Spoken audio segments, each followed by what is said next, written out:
Ayan mga idol, dito tayo sa Honda Beat ko FI version 2. Magti 3 years na to, tatlong hulog na lang. Kita nyo mga idol, ayaw na niyang bumalik o ayaw niyang pumitik.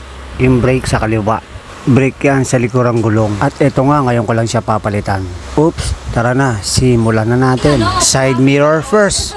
Pasensya na, nakapatong lang kasi yung cellphone ko Dahil tatanggalin natin yung tuka, tinanggal muna natin yung side mirror parts. At sa ilalim nito may tatlong bolt, dalawang gilid at isa sa harapan. At sunod natin itong sa may dibdib. Naka-carbon sticker yan mga idol. At dyan nakakabit yung sticker ko, Grab Turismo. Sa Facebook, Marlon Satin.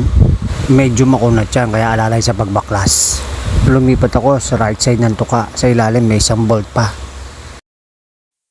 At nang matanggal ko, dito na ako sa may headlight parts.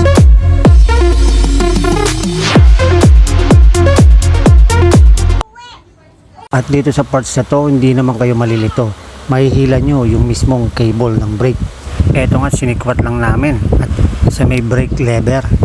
At hinila dahan-dahan pababa. Kasi pumipitik to mga idol.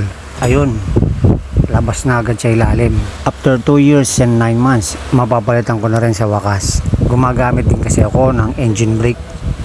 Kaya kahit yung brake fluid sa right side, marami-rami pa.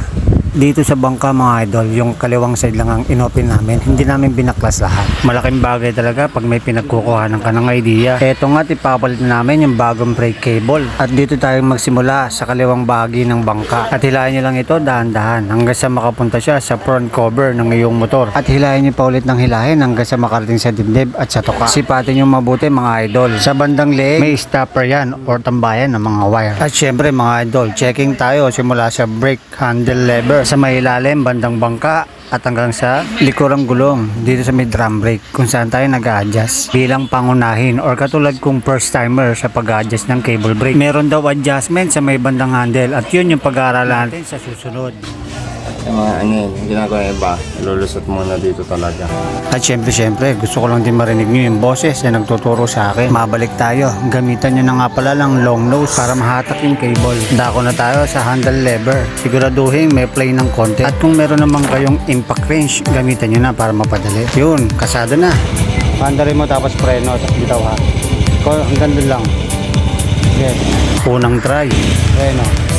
At syempre, laging may second try. At eto naman yung slow-mo. At ang mahalaga, nag-response naman agad siya. Pero mga idol, pumalya yan ng una. At kaysa magpukpok kami rito at i-adjust, mas maiging na sigurong linisin ito at ang brake shoe.